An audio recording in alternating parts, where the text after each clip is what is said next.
A study from the University of Sussex shows that a mere 6 minutes of reading can reduce a person's stress level by 68%. Now imagine what that could do for a whole family, especially right now. Ruth Rumack of Ruth Rumack's Learning Space joins us now with some tips on how to get the whole family reading. Good morning, Ruth. How are you? I'm well, thanks. How are you doing?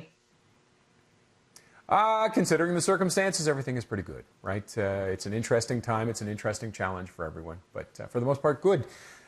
Reading. First of all, let me ask, does this reading include reading about COVID and reading about the pandemic, or are we talking about are we talking fiction? I'm talking more about pleasure reading and definitely being on a bit of a social media or media diet, especially for our students. And it's about really getting together and becoming stronger together as a family and taking that time to relax and bond and really just get comfortable, get a good book, find a cozy space and have fun. Beautiful. Okay, let's talk about the younger kids first. Pre-K to grade 3. What do you do to get them involved? Definitely want to find a special place to do your reading. So if you have a pop-up tent in your house, or you have a big pile of cushions, or you can make even a fort with your couch, that's a wonderful place to get cozy and read together.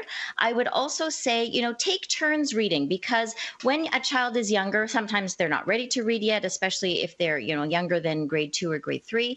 And it's more about being together than it is a reading lesson. So your fun reading time should not be teaching them how to read, but reading for pleasure. That, and also take on roles, take on different voices, ask some comprehension questions. One of the ideas I have is to take a cube. This is a pseudo Rubik's Cube, and write some questions on it. What was the main problem? Get them to roll the dice and see what happens when they answer the questions. Keep it engaging. All right, yeah, they love that. These ones are grade 4 to grade 8. McKenna's 12 and a half. He still loves when I read to him, and I thought maybe he should be reading on his own, but you say, no, that's a good thing.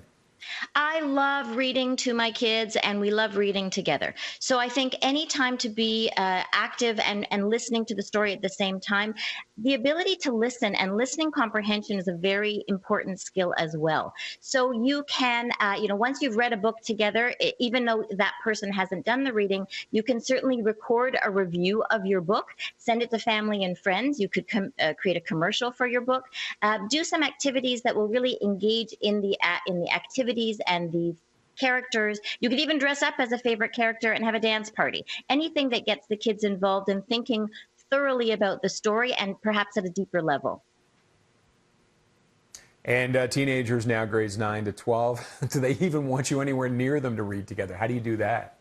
Maybe not, but you know what? If you can find a novel, maybe a classic, something that was important to you as a child, or a coming-of-age novel, something that's really connected to them or related to their situation right now, maybe not right now, but it talks about coming of age, something that is relatable is really important, and something perhaps you could even do some research on. My daughter received these virtual goggles from school. It's a cardboard box. You stick your cell phone in there, and then you can go on virtual tours of many places online.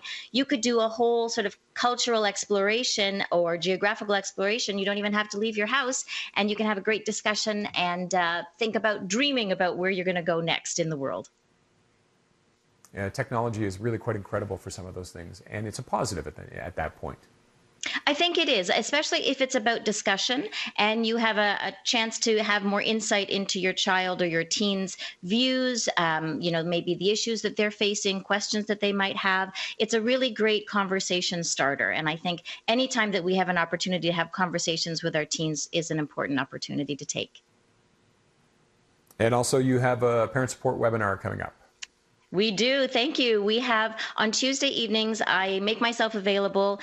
You can register at www.ruthrumack.com, and we answer your questions, just making sure that you're supported in your community. If you've got questions about education or how to keep things fun, every week is a different theme, and you're welcome to join us from all over the world, anywhere you are. Beautiful. Always love chatting with you, Ruth. Thanks very much. Thank you so much. Have a great day.